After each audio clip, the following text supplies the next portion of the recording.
And welcome everyone to this session on health systems performance assessment, how to stop performance from drifting away. And an especially warm welcome to those members of the UHC 2030 Health Systems Assessment Technical Working Group who have contributed very richly to the work that we're going to discuss today. So thank you and welcome to you all. My name is Richard Gregory. I work in the core team of UHC 2030, which is the multi-stakeholder partnership for universal health coverage. And I'm very excited about the lineup that we've got for you today to discuss a new way of thinking about and assessing health systems performance. So to give you an idea of what you can expect from the next couple of hours, if you have the next slide, please. I will say a few words of opening introduction with Deepa Rajan, who's Health Systems Advisor at WHO. And then we'll move on to hearing a little bit around this new health systems performance assessment conceptual framework from Irini Papanikolaou from the London School of Economics. She will give an overview of the framework and how it was developed. And then we'll move into a panel discussion chaired by Josep Figueres from the European Health Systems Observatory to explore what this framework means in practice. And you can see we've got a fantastic lineup of panelists for that. There will then be an opportunity for you all to get involved in some discussion of the framework, to explore some of the learning around it, before we hear from Joe Cutzin, who is Acting Director at the Department of Health Systems Governance and Finance at WHO, who will close for us. So I hope you can agree we've got a very exciting and very full agenda for the next couple of hours. But let's take a step back. Why are we here and why are we talking about health systems performance? Now, an obvious answer is that as countries develop policies and plans to strengthen their health systems, they need information to inform and feedback on those plans and on implementation. As you can see from this cartoon, which actually comes from a workshop a few years ago, starting off this work, there are a few different issues going on. And a couple of the ones that we pick up in, particularly for countries that are receiving external assistance, are that there are lots of different assessments, and you can wonder, who are these assessments really for? And it was motivated by this set of issues that a few years ago, UHC 2030 launched a working group to bring countries and partners together to explore whether there might be a better way of doing health systems assessments, of how we might work better together. Next slide, please. And the rationale for this is that, as I said, health systems performance assessments are clearly crucial to guide policy dialogue, decision-making, and health strategies. But there are really two sets of problems that we saw. The first is that many assessments are somewhat static, and they focus on structural elements, such as the health systems building blocks. They might describe inputs. And although this is useful to a degree, there's little reflection there on how these inputs might relate to outputs and health outcomes. Then there's also a second issue going on, which is that there are many different assessments, and these might all have their own value, but might be covering slightly different, slightly overlapping aspects of health systems. And in those contexts where there are external partners supporting, it might be that different partners are supporting or promoting different approaches. And it comes into a fundamental issue there around who decides within a country, within a health system, when and how an assessment is done and how it is used. And this was the rationale for starting this working group. It was convened by UHC 2030. It was then led by WHO together with the European Observatory. And it looked at these two main questions. Firstly, how to better harmonize assessment approaches. And second, how to draw coherent insights and learning from assessments. And what you're going to hear about today is really the technical and the conceptual work that answers that second question, or offers an answer for that second question. How can we draw more coherent insights into health systems performance from assessments to get a better overview? But although this conversation today focuses on that technical and conceptual framing, what I would ask you all to also reflect on is how we can use this to better harmonize assessments and get to a situation where in countries there is a greater shared understanding of what an assessment is for, what it's telling us about performance, and where there's perhaps more of a single conversation going on around that enables people to be on the same page for how they discuss performance, policies, and planning.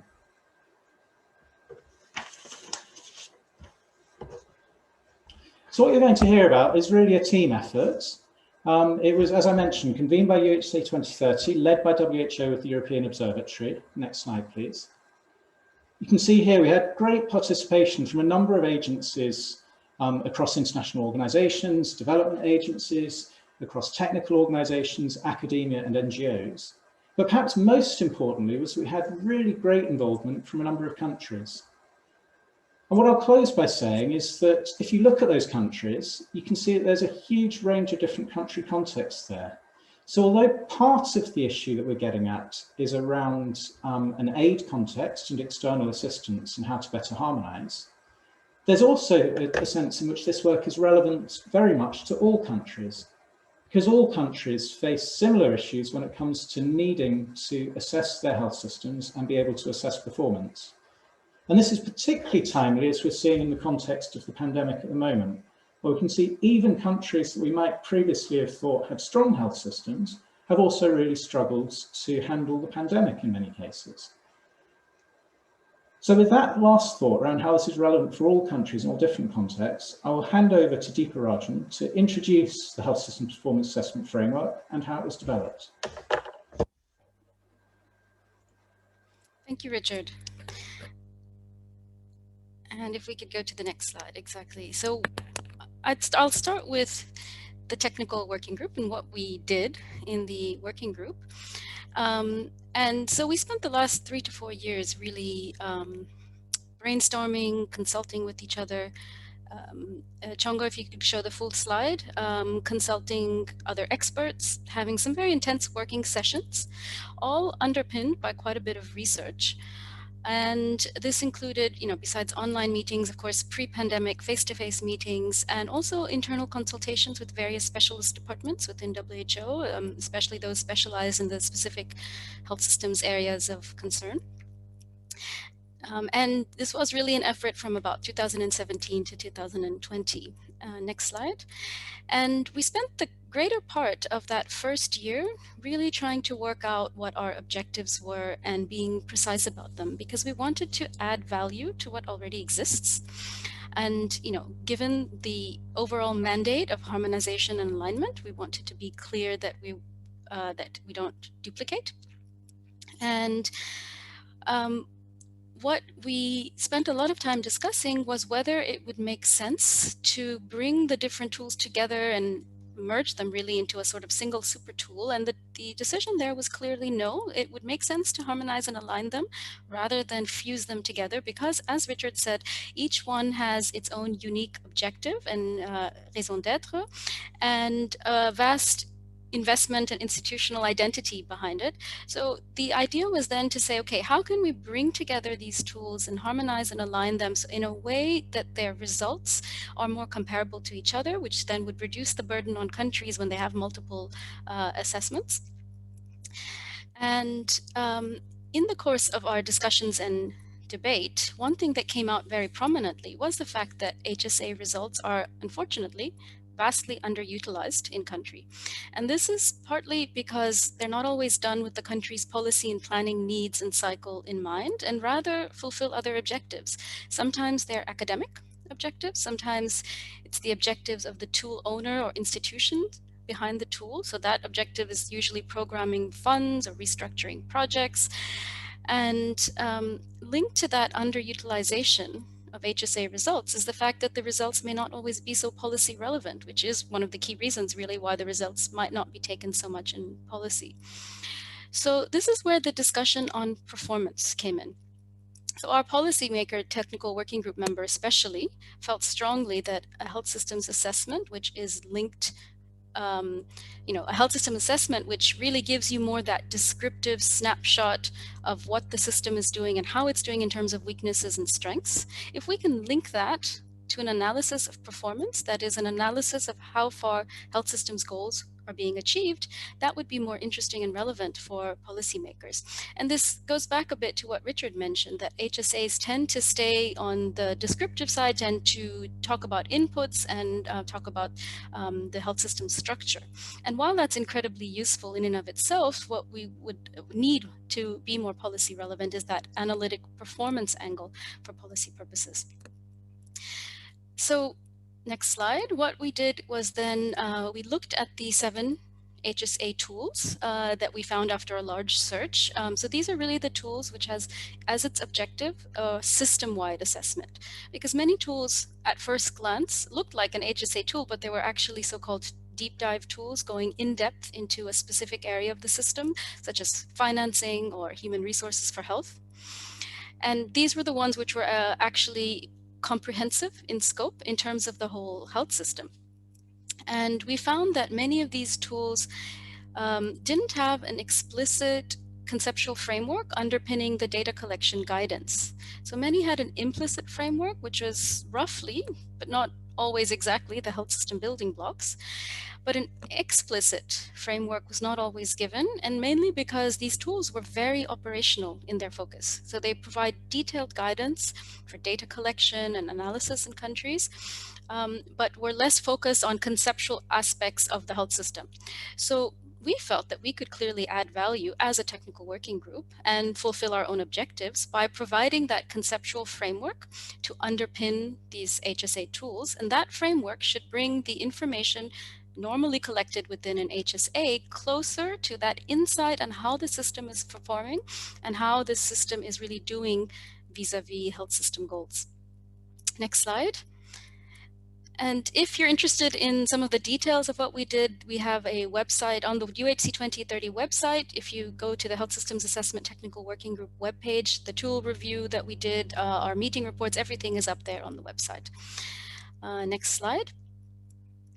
And so in linking, in essence, HSA, Health Systems Assessment, and HSPA, Health Systems Performance Assessment, more closely together, the first thing we did is we reviewed those 7 tools and we juxtaposed the content of the different tools with each other to really see what are the areas that are being assessed, how much emphasis are the different areas being given across the tools, and what are the commonalities and what are the differences. And what we saw is that, as Richard mentioned, most of the tools are really organized around building blocks, and the building blocks really give us a good sense of the structure of the health system. It gives us a sense of what is rather than what is being done. It's fairly static, and so while it's quite useful, and we know that ministries of health and indeed WHO is organized around building blocks, we felt that it wasn't that useful in terms of looking at performance, and that instead the health system's functions as they were introduced in the World Health Report 2000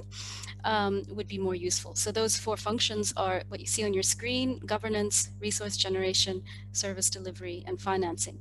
And the reorganization of the health systems assessment information, which is usually given or presented more in the building blocks format, is quite easy to do into functions, because it's basically they overlap with each other. So the medicines and technologies, health workforce, health information building blocks are more or less within the resource generation function. And the other 3, financing, governance, service delivery, are more or less one-to-one with the other 3 functions.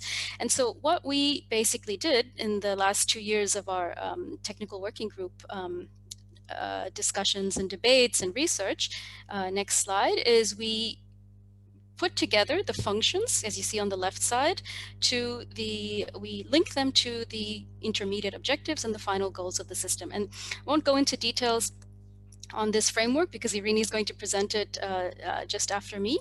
But basically, every single box that you see on your screen and every single dotted line that you've seen was subject to quite a bit of research and debate. And this is what we've brought together as a conceptual framework in this book. And the link, a conference copy link to the book is in the chat box. And I just want to say that it is really a conference copy. We still have some tweaking to do on it, and this is it's a link that will be up and available just for a couple of days for your perusal, and we invite you to take a look. And next slide. Thanks a lot, and I'll hand over to Joseph, our moderator for the day. Thank you. Thank you very much indeed, both Richard and Deepa, for outlining the complexities, outlining the context that we are facing, outlining the objectives of what we wanted to achieve. To remind ourselves, I was saying that earlier in the preparation of this session a minute ago, that probably is one of the most complex projects that we as Observability have been involved, because conceptually it's been really difficult, but also we were really looking for El Dorado here, and you'll now be able, colleagues, the ones who've been able to join us today, thank you very much, to judge whether we are close to El Dorado. But is this linkage between the indicators, the assessments that we know so much about, but actually the policy implications? So we wanted to go beyond the conceptual, bring what's in there, respecting that very much taking you back to those sources, by going one additional step to provide something practical, something we can share, while respecting the different approaches to HSA and HSPA, which we keep respecting, giving you a common framework, and putting a lot of emphasis, which is what Irene is going to do now, on these linkages, as I said, between the indicators, the functions, the strategies, the policy implications, going back to this again. So now, one couple of sort of housekeeping rules, more than housekeeping rules, an encouragement. As we are a small group, we expect and we beg you, and we'll be thankful to you to come on board with questions. Please use the question answer facility from the web there. There's both a discussion one, a debate one, and a question answer. Please do those. Kira Koch is going to be helping me to capture those, bring you on board, and debate with us how useful you find this framework. If you find it useful, if you not, why not? Any questions on how to apply it? We see this session as the first of a number of sessions we'll be putting in place to disseminate it, to share it, to beat it to death if necessary, to improve it. A second project that follows now is going to be tested and used for a number of countries across the globe in middle, high, and low-income countries for different functions and case studies. So we expect those of you who have been able to join us today to join us further in this measure initiative, which for us just starts by putting that framework on the table. To remind you as well that the framework and not the conceptual framework, but the practical use of it, as Irene will demonstrate in a minute.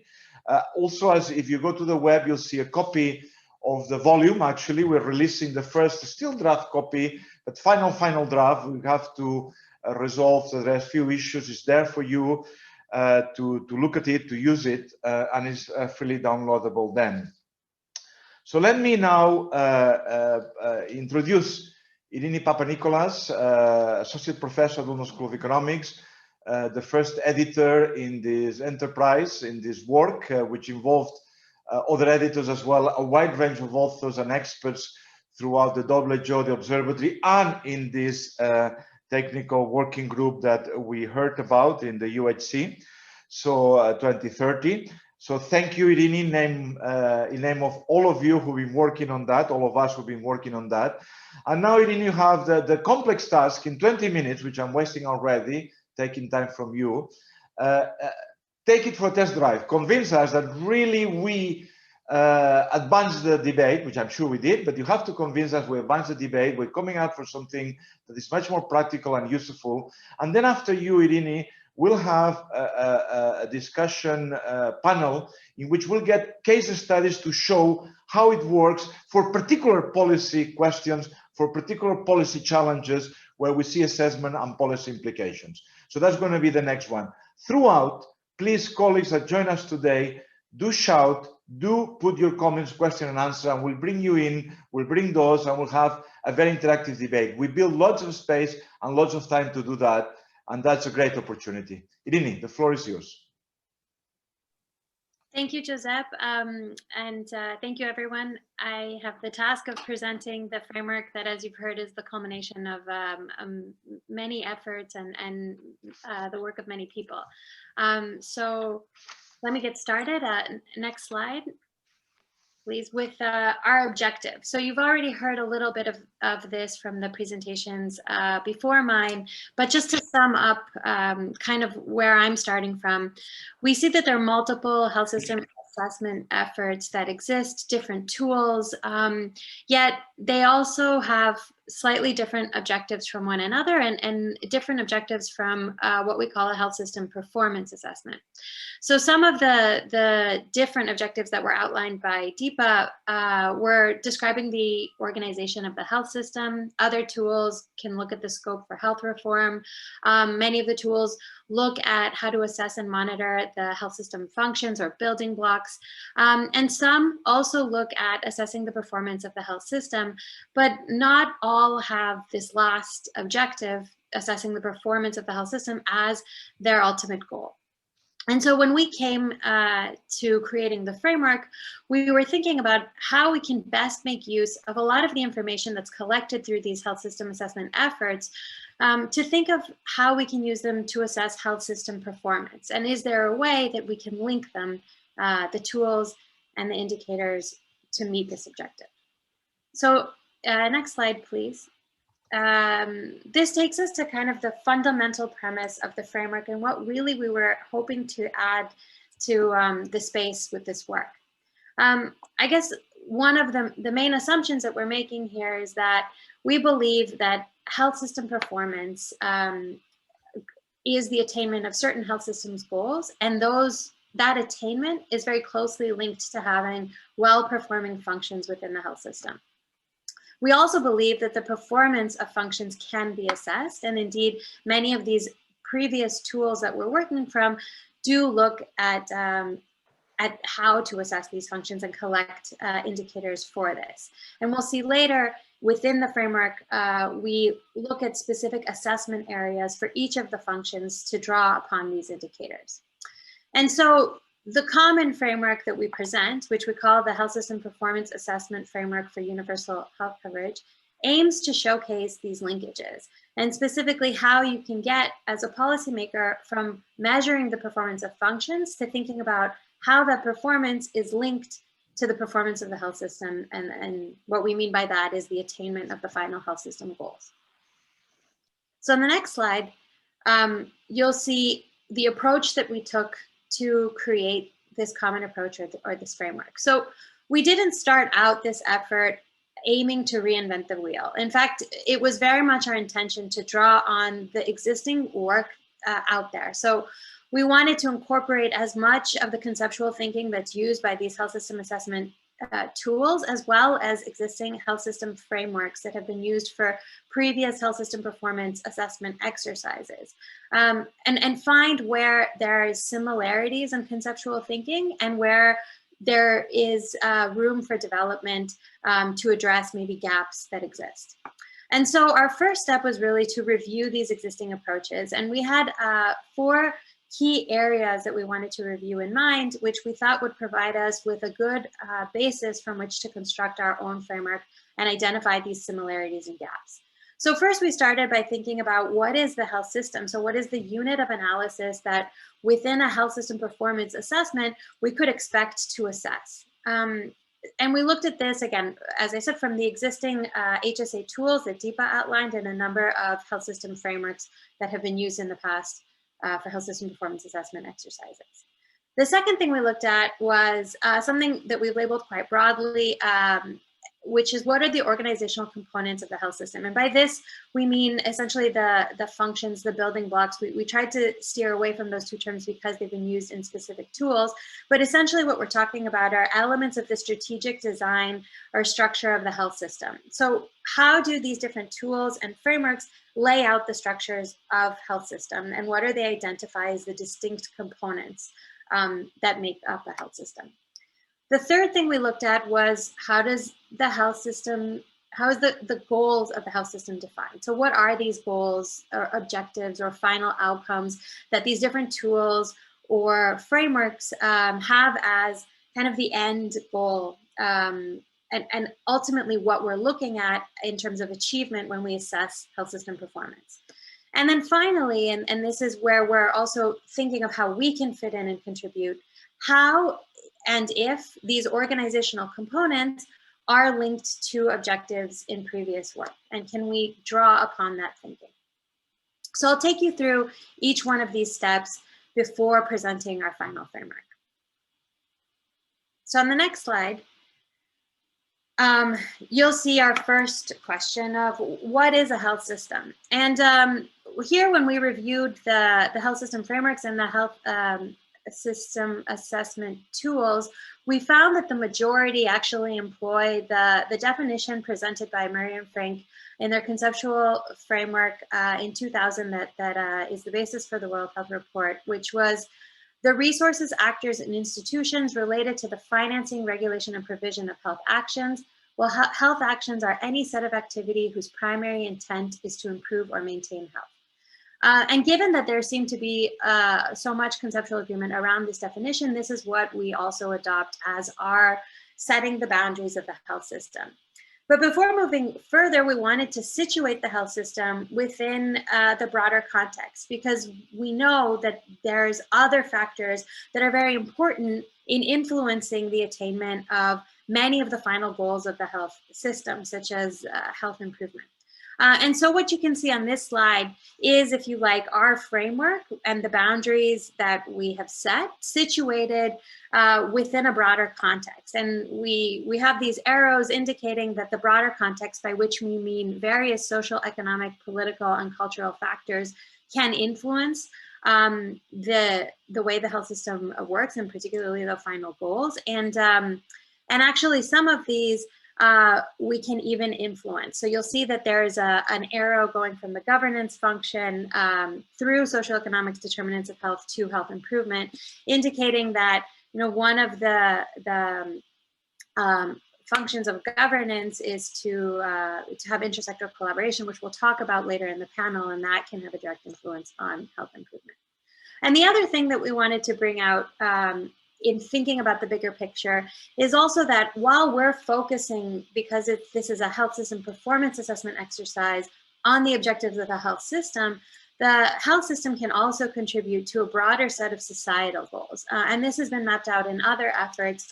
And we can think of these as including, but potentially not limited to, economic development, social cohesion, and well-being. And so you can see also that we have the arrow linking the health system performance exercise to these societal goals to show that the health system can contribute to them. So in the next step, and on the next slide, we reviewed the organizational components of the health system. So just to remind you that these are kind of the structural elements of the organization of the health system. So we're thinking of these as the factors that can contribute to a system being able to achieve a good performance. And here you have a table which looks at some of the different frameworks and tools that we looked at and how they have conceived of the different organizational components. So you can see there's different names that are assigned to them. As I think Deepa and Richard mentioned, that many of the tools use the building blocks as a starting point here. And so we see the building blocks mentioned a number of times, as well as the functions from the WHO 2000 effort, as well as other terminology from other frameworks and tools. And we can see some similarity across a lot of these. So for example, financing is almost always mentioned as a service delivery. I think, as was mentioned previously, sometimes there are more or less elements, but we do see a lot of commonality around these tools. And so we chose to adopt the functions here, but we're reassured by the fact that there was a lot of overlap in prior efforts. So in the next slide, I just wanted to outline the 4 functions that we chose to focus on, and just show you how they're situated, and also talk a little bit about how we conceptualized these 4 functions themselves. So what we did is, in identifying each of the 4 functions, so we had governance, resource generation, service delivery, and financing, we also thought within them of a number of sub-functions. So these are, if you like, the necessary actions that need to occur within the function to have, I guess, attainment of good performance of the health system. And so within each of the slides that follow, which are kind of zooming into the framework, you can see what the subfunctions have been allocated for each of the functions. So for governance, we have 4 subfunctions outlined here. So there's policy and vision, stakeholder voice, information and intelligence, and legislation and regulation. And on the next slide, you'll see the subfunctions for resource generation, which is health, workforce, infrastructure and medical equipment, and pharmaceuticals and other consumables.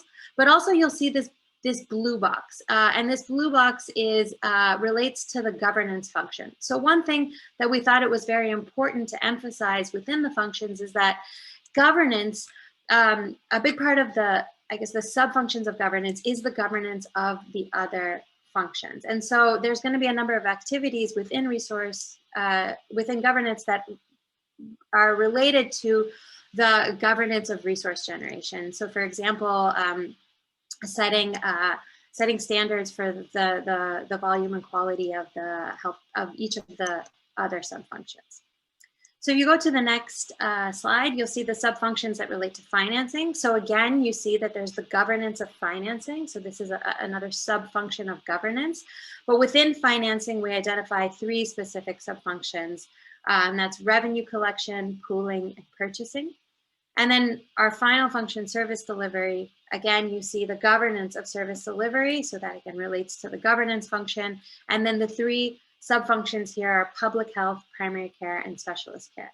Now, I'm not going into too much detail as to the way that these sub-functions work, because this is what the panel will get at, and really talking these through with specific examples to show you how we believe that they work. But I want to show you how they're situated within the framework and the deep dive into them.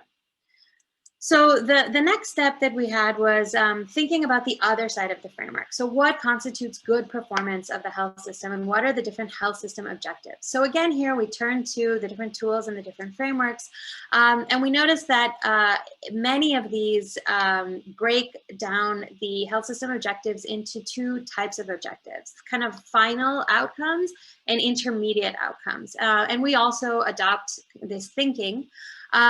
And really the difference, I guess, between the intermediate outcomes and the final outcomes are that these intermediate outcomes are necessary steps to achieve the final goals. And the final goals reflect the entire health system, whereas the intermediate goals might be more contained and reflect the initial steps to achieve those. You'll remember in the first slide, we also distinguished between societal goals, which we thought sat outside of the boundaries of the HSPA framework, but are also important if you think of the contribution of the health system more broadly towards important outcomes in society. And as I said before, those can include things like macroeconomic growth, societal well-being, and social cohesion.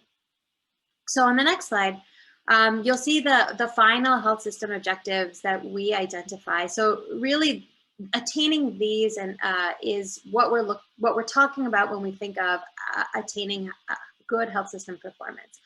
And so these will draw on many of the previous frameworks that you saw in the previous slide, and we've mapped them out as health improvement.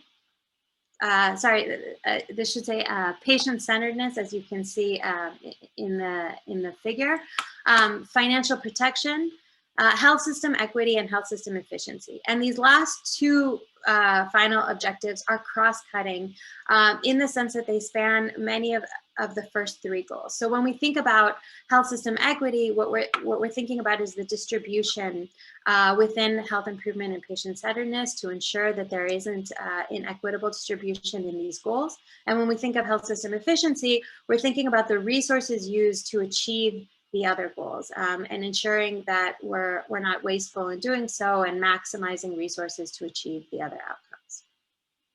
And in terms of our intermediate objectives, which are in the next slide, we also adopted these and drew heavily on the work of other frameworks and really split these into 2 different intermediate objectives, access and quality. And within each of these, broke them down into I guess, subcomponents. So within quality, and you can see this in the picture, which is taken from the framework, we have distinct domains of quality, drawing heavily from the Institute of Medicine quality framework and thinking about effectiveness of care, safety of care, the user experience, and 2 cross-cutting dimensions again, health service equity and health service efficiency. So these are slightly different from the health system efficiency and equity in that we're thinking now within different entities. So for example, we might think of health service efficiency as having a efficient hospital, for example, operating in the health system, which could be attainable even if you had an inefficient health system.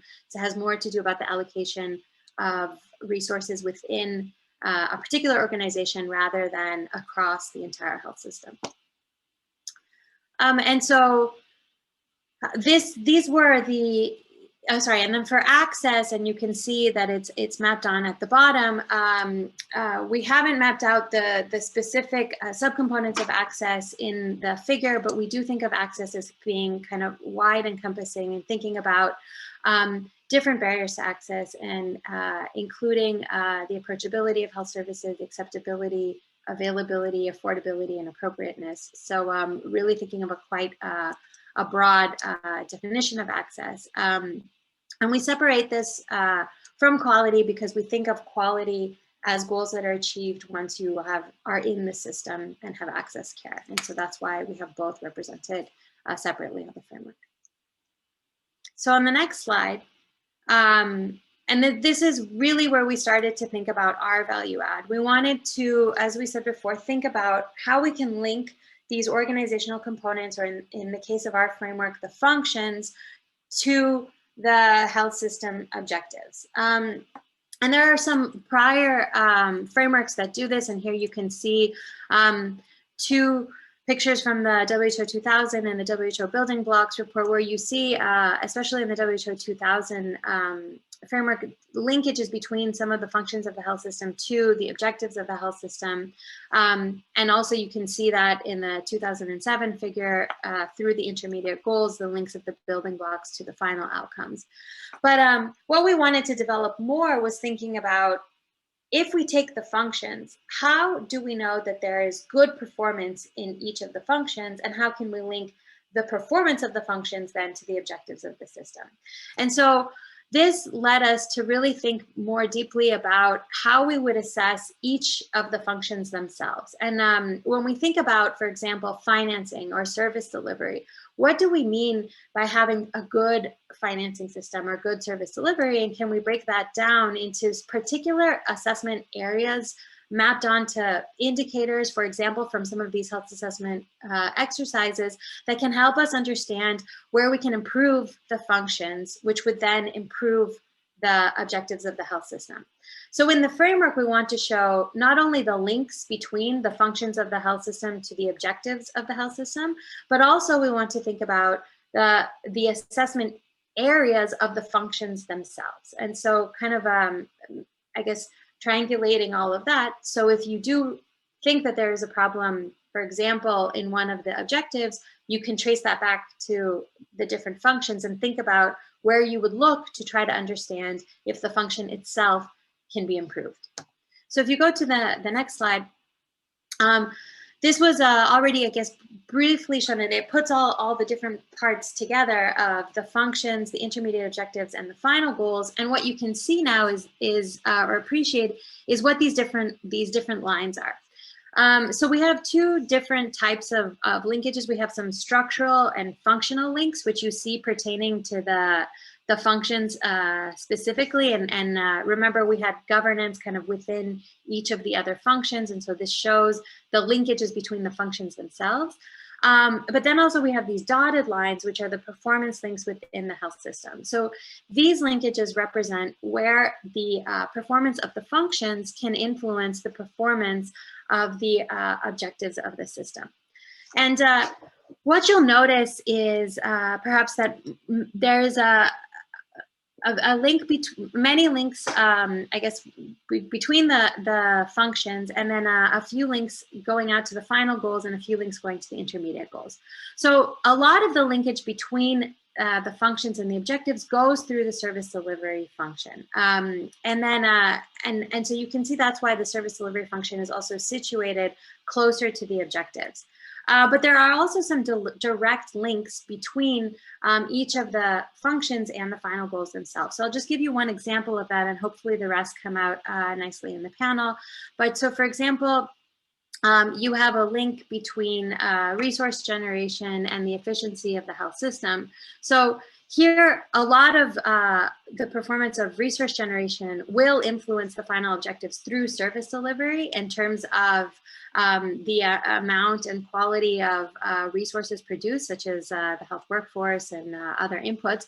But also there's a direct link between resource generation and the efficiency of the health system in terms of the amount and the cost of these resources, which directly input the, I guess, the cost of the amount of resources that are going into the efficiency, which we think of a ratio. So how much you're spending in order to get the attainment of these final goals. And so if you had an particularly inefficient health system and you wanted to understand why, according to the linkages here, you could look either through the intermediate goals and service delivery to try to understand why maybe on the outcomes end you have factors relating to inefficiency, so waste, or you could look at the direct link to resource generation and think about how much you're paying for some of these inputs, which might also contribute to inefficiency. So like I said, there's a few of these linkages that are more thought out and hopefully come out through some of the case studies that we'll discuss after this presentation. And then on the next slide, I just wanted to show you kind of a zoom in, and again, we'll go over these with some policy examples next, of the particular assessment areas. So this relates to again, what I was talking about is one of the fundamental objectives of this framework, which is not only linking the functions to the objectives, but thinking about how we assess the functions themselves, and linking that to health system performance. So what you have here is governance zoomed in, and within the yellow, you can see the different assessment areas that we recommend you look at to assess how the governance function itself is performing. I'm not going to read all of these out, but each of these can then be mapped onto different indicators from the health systems assessment tools that can help you diagnose potential issues within the governance function and how you can improve performance of governance. And so if you go to the next slide, you can see that we've done this also for resource generation, and you can see a number of assessment areas linked to the different subfunctions of resource generation and the different function and the function as a whole of resource generation. On the next slide, you can see that this is also done for financing. And finally, you can see that on the last slide that this is also done for service delivery. And for service delivery, you'll see that there's a bit of a blurry line between the assessment areas and the intermediate objectives, because there's a lot of overlap here between those, where the intermediate objectives of quality and access are essentially the assessment areas of some of the subfunctions of service delivery, because they pertain to the outcomes of services themselves. And so just to wrap up, I guess, the presentation of this framework, on the last slide, you kind of see this all brought together in the extended framework. And so we've already zoomed in, I guess, on every part of this framework, but this really puts it all in one place. And so what you can see here is the 4 functions with their assessment areas mapped out, and then the linkages between the functions to the intermediate objectives and the final objectives. So as we proceed to the next part of this presentation, what we'll try to do is talk you through how you would use this, and use this in terms of thinking about a final goal and diagnosing potentially issues that might be related to underperformance of the final goal, as we kind of talk through that efficiency example and resource generation, or starting from the other end, thinking about one of the functions and looking at the assessment areas to understand how well it's performing, and then thinking about how that itself might be linked to the performance of the health system. So the idea is that you can use it either way, but fundamentally what we believe we're adding here is the assessment of the functions themselves and tying that to health system performance assessment. So on the final slide, I have just some summaries, a summary of hopefully what is just a reiteration at this point about how we feel the framework is adding to what's already out there. And so really our effort here was to synthesize a lot of the conceptual thinking around health systems and to build on the existing efforts in the health system assessment space, and also the conceptual health system frameworks that exist. So the addition of the framework is really there to provide explicit links between the performance of the health system functions to the performance of the health system. And so we've drawn that out so that you have these assessment areas that enable you to assess how well the health system functions are performing. And then you have the links between the functions and the performance of the health system, which take you that last step of thinking about how the systems can influence the final objectives of the health system. And then the framework aims to signpost where information and indicators collected from existing efforts can then be used for this different objective of assessing health system performance. So even though the objective of an HSA tool might be something else, we can then repurpose this information using this framework to try to understand how it can influence health system performance specifically. So with that, I will hand over, I guess, to the moderator. Yeah, and thank you. Thank you. Thank you very much indeed, Irini. This is a really difficult task you undertook here. And I hope colleagues in the session realize the painstaking job work on trying to thresh out these functions, these sub-functions, these assessment areas, and all the complex arrows of causality. And you can see, as Irini was nicely summarizing at the end, the value out of that framework by moving from the performance of the health system, which is something we had a fair amount of work onto the performance of the individual functions of functions and how those come together, and trying to marry, if I may use this expression, or deal with this divorce between the performance assessment as in indicators, evaluations and measurements, and the HSA, which have been much more patchy in some aspects of description and so on. So a lot of work has gone into that. I don't know how much we have convinced you on the uses of that. I hope we are in the beginning of convincing you and bringing you on board. The next session now in the panel will go into practical kinds of questions, case studies, where we'll navigate this framework and trying to show how this framework gives a different light, a different understanding, a practical understanding also of the kinds of interventions to improve performance. But before that, let me bring my counterpart here, Kira, who's monitoring the chat, who's monitoring the debate and the forum, and also encouraging you to come live as well. We will unmute you whenever you wish, because we like to have this as an open debate as possible. Kira.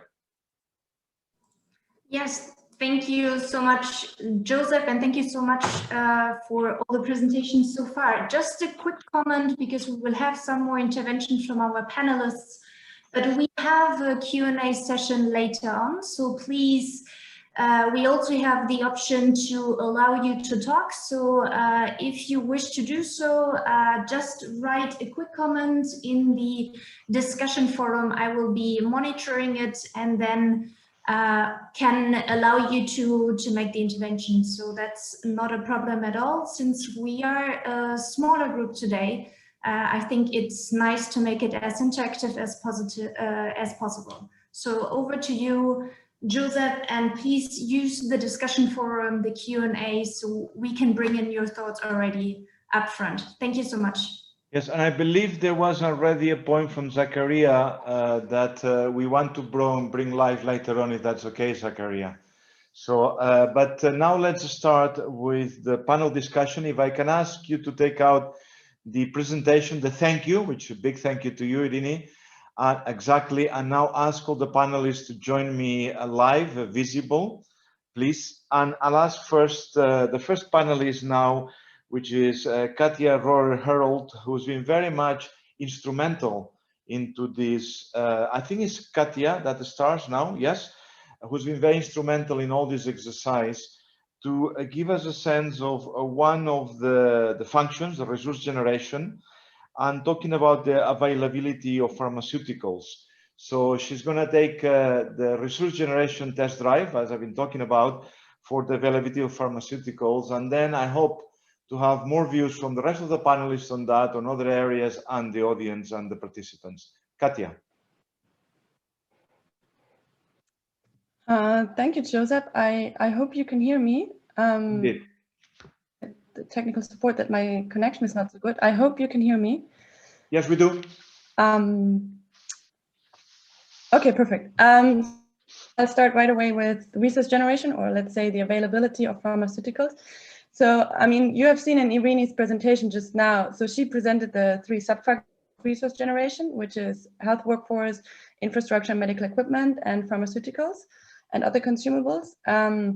And so now I will discuss pharmaceutical availability and how this fits into the HSPA framework. Chongo, if we could go to the second slide. So basically, just to give you some quick background on where pharmaceutical availability is placed in the framework. So for the assessment areas of resource generation, we are proposing to use a common structure for the 3 subfunctions. So for each subfunction, we would assess the availability, so the availability of health workforce, the availability of pharmaceuticals. We would assess the mix or the distribution. And then we have a third category, actually, which would not apply to pharmaceuticals because they're single use. But for a health workforce, we would call it education. And for infrastructure, we would call it maintenance. As Irene mentioned, we, of course, also have the governance of resource function and the assessment areas of setting the quality standards, then assessing these quality standards, and the planning of resources. I will briefly introduce a quick case study on pharmaceutical availability and how this contributes actually to the attainment of intermediate outcomes and ultimately on the final goals. So the relevance of pharmaceuticals for the health system and especially for the individual patient is huge, of course. I mean, just a big quick one. So a lack of pharmaceuticals or medicine is considered an intense challenge and a burden for the health system, of course. We know that almost 2 billion people worldwide don't have access to medicines. And obviously, there is a huge burden of this carried by low and middle income countries, but it's also definitely a global problem. Therefore, because of this problem, WHO recommends that essential medicines should be available within the context of functioning health systems at all times, in adequate amounts, in appropriate dosage forms, with assured quality and adequate information, and at a price the individual and the community can afford. If we could go to slide 1. So within the HSPA framework that Irene presented earlier, we propose to have pharmaceutical availability within the pharmaceuticals and consumable subfunctions. But we also want to put an emphasis on evaluating pharmaceutical availability, from a holistic viewpoint. So which means basically to evaluate it jointly with the other functions and in relation with the intermediate objectives and the final goals.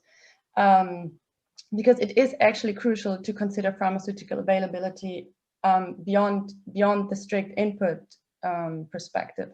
And I'll discuss why in a minute. So I will first discuss the relationship between pharmaceutical availability and the other functions, and then also highlight the relevance to the intermediate and final goals. So there are multiple issues within the 4 health system functions that are actually essential for medicine availability, and that also exemplify the necessary interplay between the 4 health system functions to achieve pharmaceutical availability. So, for example, so payment mechanisms for pharmaceuticals could actually be considered an issue of the finance functions, but obviously it's strongly influencing the availability of medicines. So would do issues around procurement, policy aspects that relate to the broader strategy. I mean, or pharmaceutical policy aspects that would relate to the broader strategy and vision of the health system might actually be part of the governance function. When looking at pharmaceutical or medicine availability in remote areas, that there is a very strong link to service delivery.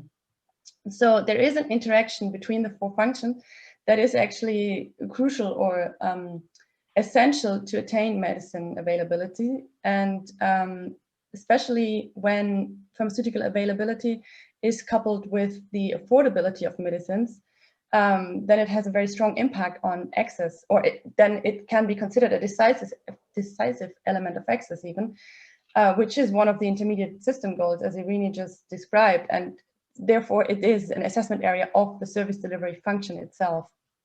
But then even within the resource generation function, the sub-function of pharmaceutical and consumables, where obviously medicine availability is an assessment area, when interacting with the other two sub-functions, so health, workforce, and infrastructure, this is really relevant for the performance of the service delivery function, and therefore has indirect impacts on other objectives as well.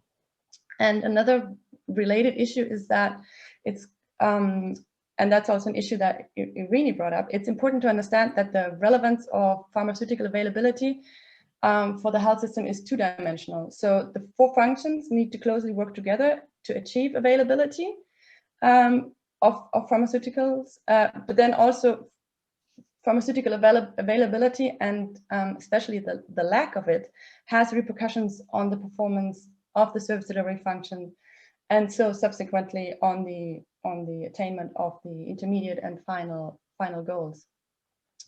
So I would now quickly like to stress a few points in regard to pharmaceutical availability and the intermediate outcomes and the final goals.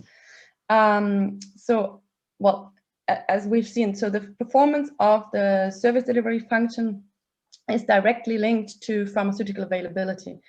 And WHO itself,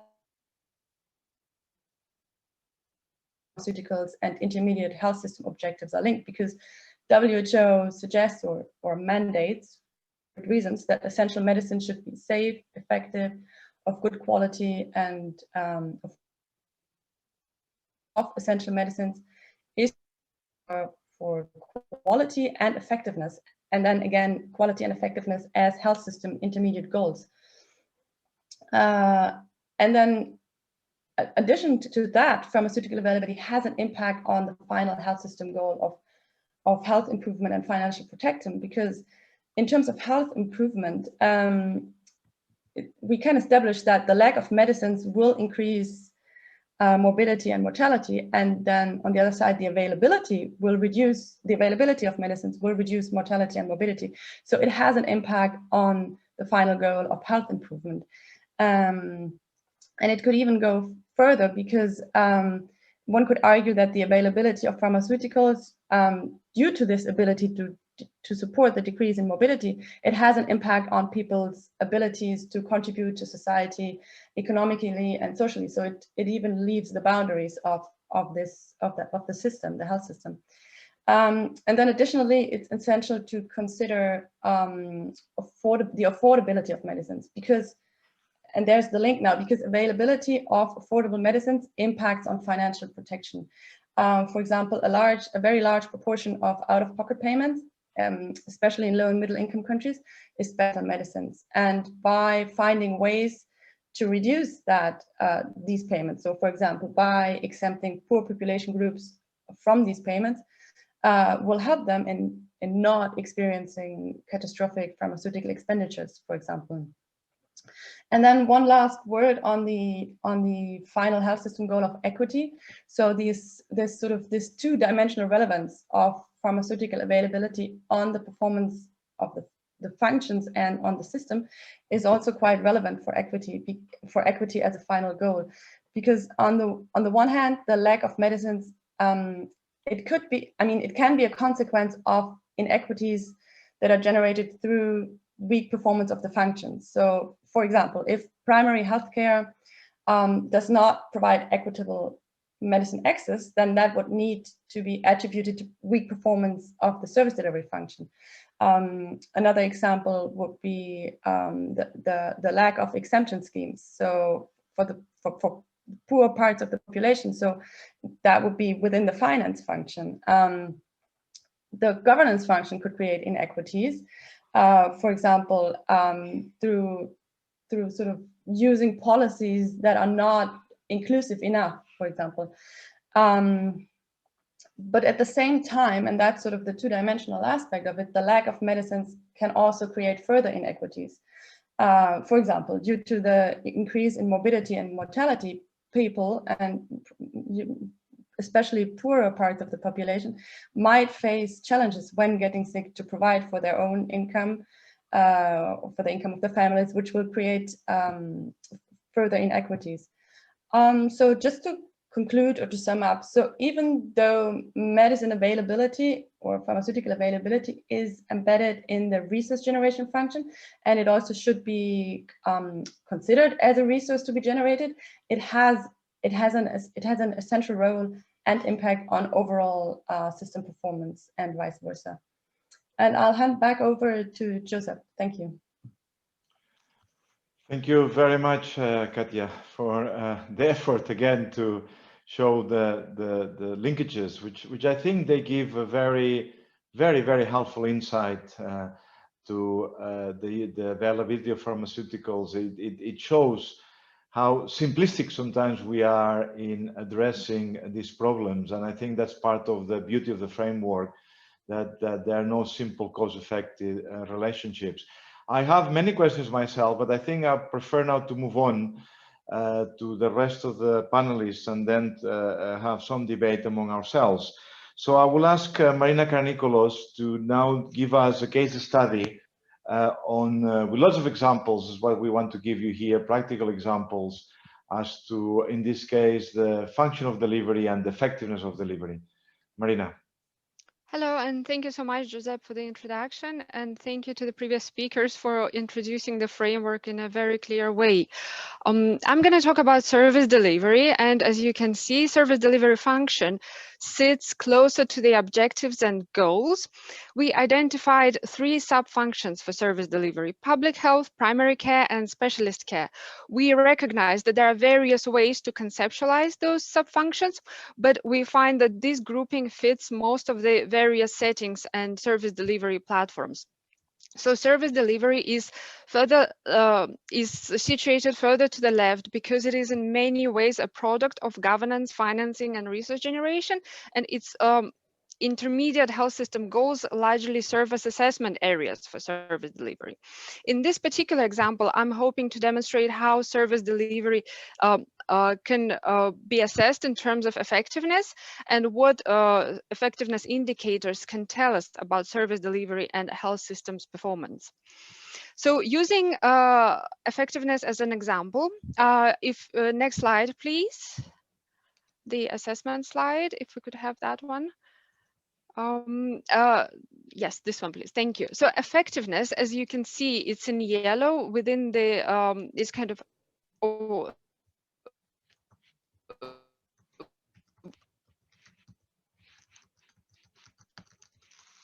We don't hear you, Marina. I think Marina got frozen, if I'm not mistaken. Intersection between yellow and green, which helps. Hello. Marina, we have very low connection with you. Could you repeat the last minute or so with the hope that the connection will get better? Doesn't work, Marina. Can you repeat, please? Marina? Okay, Marina, maybe what I'm gonna do is in the Can you hear me? Now I hear you. Let's give it another opportunity. Please go ahead. Okay, you can hear me now? It works? Yes, it works now. Hello. Okay, Yes. so shall we take it from the beginning, from this slide? So the assessment through the effectiveness, and it sits within the quality area, and it's the extent to which healthcare achieves the desired outcomes. And we can see on the slide that both assessment area of service delivery function and its sub-functions, as well as its part of quality, which is the intermediate goal of the health systems. So effectiveness is an intermediary through which the final health system goals, especially the health improvement, can be achieved. So how is it linked to the health system goals? We know that health systems play substantial but not the only role in population health. So for example, when we are using life expectancy as a health outcome, only part of it is influenced by healthcare. And one of the ways to identify this part is to look at amenable mortality, which we suggest to use as an indicator for the effectiveness of service delivery. And amenable mortality looks at death from specific causes that should not happen in presence of timely and good quality healthcare. And we know from research that, for example, in the lower and middle income countries, amenable deaths are about 60% due to poor quality care, whereas the other 40% is due to poor access. So disaggregating amenable mortality data further into specific causes such as ischemic heart disease or treatable cancers, respiratory disease, can point to specific areas for service delivery where there are certain weaknesses. In terms of analysis and comparisons, when we see that amenable mortality is not improving or improving slowly or worryingly even growing, we know that this is a critical marker of healthcare and how it's functioning and whether it's functioning at the acceptable quality. So then we can look at the intersections of effectiveness and equity, for example, and still using the amenable mortality as an example. And we can look at various geographies or population groups, and we can see variations in quality of care, which sometimes can be unwarranted. And this would point towards an inequitable access to services or treatments or different clinical practices in various areas or availability of health system resources. And there are also intersections with efficiency, for example, with some countries being able to achieve better outcomes with limited resources, while others showing much higher spending with modest income, impact on amenable mortality.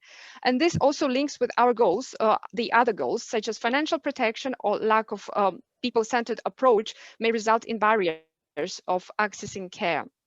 And how effectiveness is linked to other functions. So towards the left-hand side of the framework, in more practical way, effectiveness can help us to better understand certain sub-functions of service delivery in particular and how they are performing. When we disaggregate and operationalize through through more detailed causes, and then we will know where to take particular action. For example, it could point to either primary care or secondary care. There are specific points where we can find weaknesses. From there are also other effectiveness indicators that we can use to trace and disaggregate performance, such as, for example, cancer survival can point towards specialist care, or lack of timely diagnosis could point to screening services or problematic referral pathways. And then another indicator, such as avoidable hospitalizations, can also point towards lack of effectiveness in primary care, for example. And then further down the line, we can also use appropriate metrics to distinguish the functioning of the other areas, for example, such as resources, as Katya just pointed to the pharmaceutical availability, that can have also a knock-on effect on effectiveness. And in addition, financing also plays a key role through ensuring adequate funding for resources, as well as through coverage policies which allow people to access care in the first place. And ultimately, these linkages can lead to specifics of governance and reflect policy priorities, stakeholder involvement, and information systems, and issues like regulation. I think this is over from me now. Thank you so much. I'm going to hand it back to Josep. Thank you. Thank you very much. I think we need a bit of a pause to reflect a bit on all that all together. Can I have any comments, discussions, worries of what you heard today? I am realizing I'm being self-critical. We are terribly dry by just putting the frameworks and the theory and the linkages. That's what we're supposed to do. And we count on your interest on this field. But perhaps, as you'll see in the volume, in there we have far more indicators, illustrations, case studies, where you can see how actually that's used. Let me start, Marina. If I just take me through this, please. Let's play with our framework. If I see the life expectancy, which is one of the case studies that you'll have, and that's very much part of our next follow-up of this project. If I see in a particular country, as we've seen sort of my life expectancy down as a final outcome, as it were, how would you go about to take me through briefly, 2 minutes, to the effectiveness of delivery? What do I need to think through?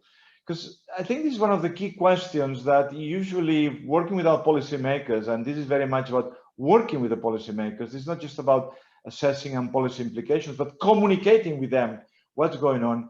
Take me through. Can you take the challenge, Marina? It's improvised, but there you are. We are among family now. I'll try. I'll have a go. So, for example, if we have life expectancy as a health outcome, and we can see that towards the right-hand side, and it's part of the health improvement because it's the health improvement indicator. So when we look at the healthcare, it can only make a particular impact share of improvement in life expectancy. So we would look at things, as I just mentioned, amenable mortality, because it's part of the deaths, and it's those deaths that could be amenable to healthcare intervention. And this places us within the effectiveness area of service delivery. So by using amenable mortality, we could look whether healthcare or service delivery broadly, whether it is effective. Also, when we look at it over time, when we look at it in comparison to other countries, we can place its effectiveness within some benchmark and look at it. And from there, we can then further disaggregate, because amenable mortality consists of various causes and also aggregations of different age groups. It mainly points to the mortality in people under 75-year-olds, but we could disaggregate even further. So for example, when we see that the problem area is mortality from ischemic heart disease, that could point us into primary or secondary care without specifically knowing where. Or if we see that the problem is functions of service delivery. And then we can sample avoidable hospitalizations, and we would realize whether the problem is within the primary care or if it's within the specialist care. And similarly with cancer, we would know this from, for example, indicators such as levels of screening or referral pathways. We would know where the bottleneck is, where the blockage is, for example, if it is within service delivery, within those particular areas. And sometimes it's not. Sometimes it may sit within the different area. For example, in coverage, if service is not covered, then we would see it through the issues with access rather than quality specifically, because people just don't get to experience healthcare and its quality. Or it could sit within the resource generation, because the resources are not available either in terms of human resources or in terms of infrastructure. Would that work? Yeah, no, I wanted colleagues to realize that the framework helps you to adds complexity, but complexity to understand the nuances, to understand the causalities, the linkages that often when we see exercises of performance assessment, they're very simplistic sort of links between a particular final outcome of the health system and a particular problem. And I think that's what we try to do with this framework. Can I ask now, in the same vein, in the same approach, Deepa Rajan, health systems advisor, working with us at the working with WHO and with us at the observatory as well, to bring one of the complex areas as well, to make it even more complex, which is the area of cross-sectoral collaboration, an area that Irini already raised when she presented the whole framework, which is how do we deal with these arrows outside the health system, understanding the linkages between the health system and society, understanding that there are a number of determinants there that affect the goals of the system. So Deepa, in the same way, just give us examples of how you could go about to use our beautiful framework to understand some of the cross-sectoral collaboration and intersectoral kinds of collaboration issues. Deepa, to Okay, you. great. Thanks, Joseph. And I'd like to maybe pick up on where you just left off when in terms of life expectancy, because a large part of life expectancy is also about the determinants of health. So that really goes outside the health system and impacts on health improvement, as you'll see on this slide. And so what you see is basically the governance framework blown up, and you'll see the 4 subfunctions, which Irini went over. But I think an important aspect here is really that impact that governance has, that governance of the health sector, that steering of the health sector has through that linkages, the dotted line that you see sort of going outside of the health system box through the determinants of health and into health improvement.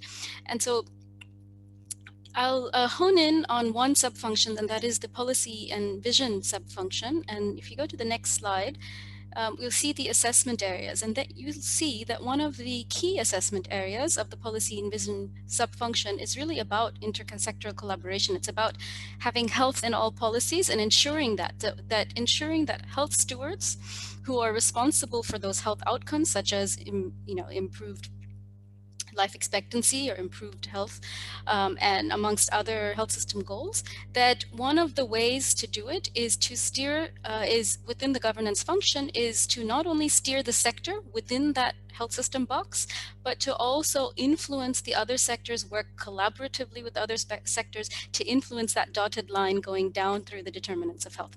And I'll give you an example, which is on housing. And I think this is a nice example because we're all spending quite a bit of time at home at the moment because of the pandemic. And even before the outbreak, actually, over 70% of people's time in high-income countries was spent actually at home, of course, including sleep time, etc. And some people tend to spend a larger share of their time at home than others. And these are usually the ones who are more susceptible to health risks, like older people, those with chronic diseases, those with disabilities. And so their health risks are potentiated if that time spent at home is in poor quality housing. And and in fact, this population subgroup, like the 60 plus age group, is actually expected to double by 2050.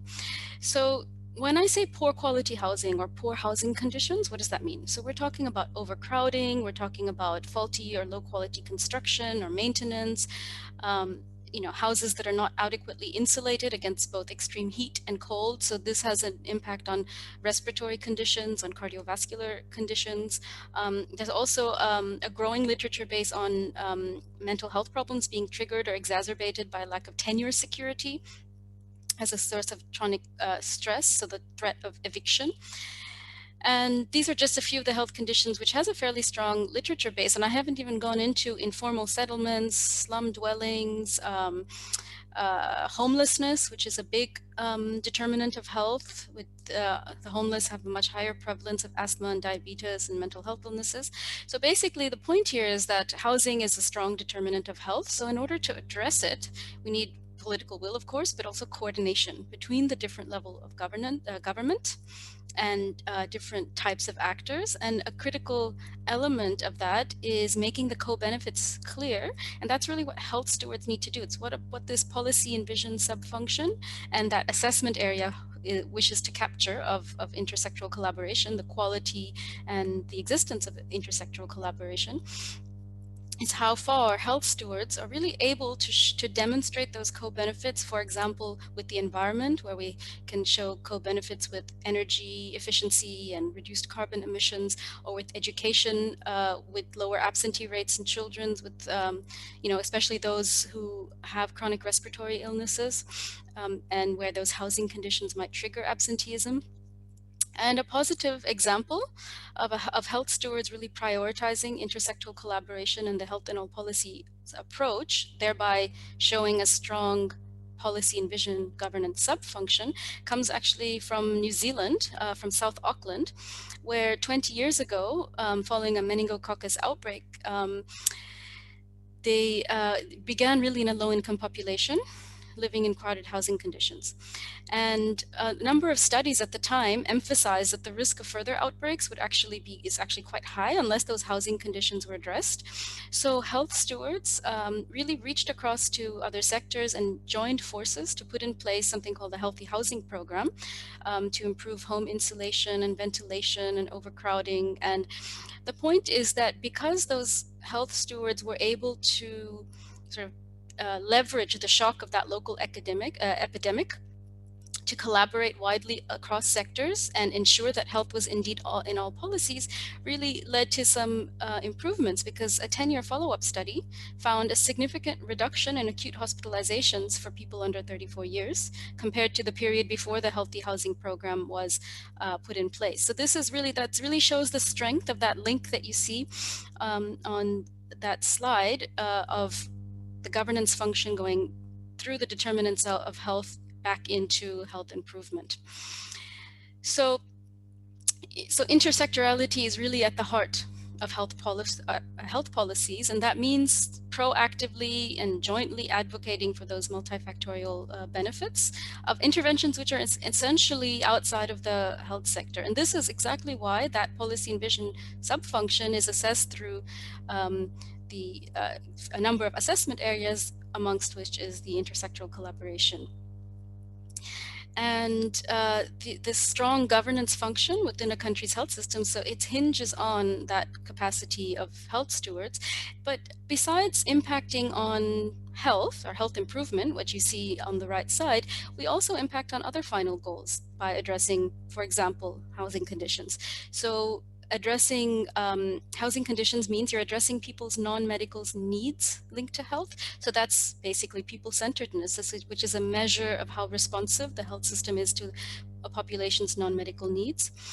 We could also argue that we impact on equity, because those health outcomes due to poor housing conditions disproportionately affect low-income households, disadvantaged populations, and vulnerable groups. So basically, positive action on housing through intersectoral collaboration from within the health sector basically means that you're going to see, hopefully, less people from those disadvantaged groups going into, in our framework language, into that service delivery function, and leading to improvements in the bar that you would see on equity, both within the service delivery, intermediate objectives, but also further to the right in terms of final goals. So in summary, really, that it's, through the framework we can explain and we can show how instilling that intersectoral mentality into a country's health system governance is really critical through a number of means, both direct and through service delivery, is how it's critical for improving systems performance. Thanks. Thank you very much. And I'm very keen to have some feedback now from colleagues like Joe Kutsin, for instance, Joe, that you and I, for many years, we've been struggling with this debate around the health systems, what the health system was outside. This builds in the World Health Report work to a large extent. It acknowledges, it highlights the accountability of the health stewards to look outside, although it emphasizes the measurement mostly within the health system functions. As I said earlier, this has several functions, several roles, this framework. It's the measurement, it's the policy implications, but also, I think, as a communication tool. Joe, have we made any progress in that? As we are within family here, you can be blunt, as you always anyway. Yeah, thanks.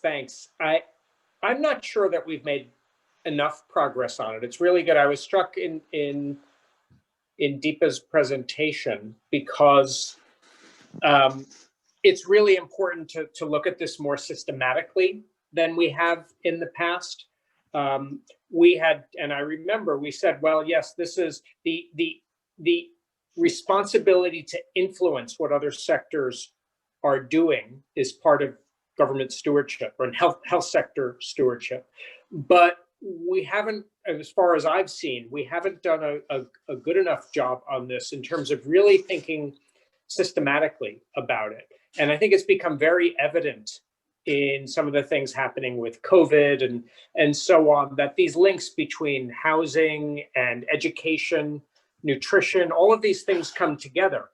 And the real challenge, as far as I can see, is that we need to figure out a better way to move systematically from good intentions to implementation, right? I mean, these types of issues, we all know that health is multifactorial, but governments are divided into ministerial silos, right? And so we still need, there's no reason why we cannot still approach the problem in the usual way, which is to get at what is the problem, get at the causes of it, unpack those, see what is within the sector, outside the sector, and then look at the barriers to different parts of government, in effect, working together.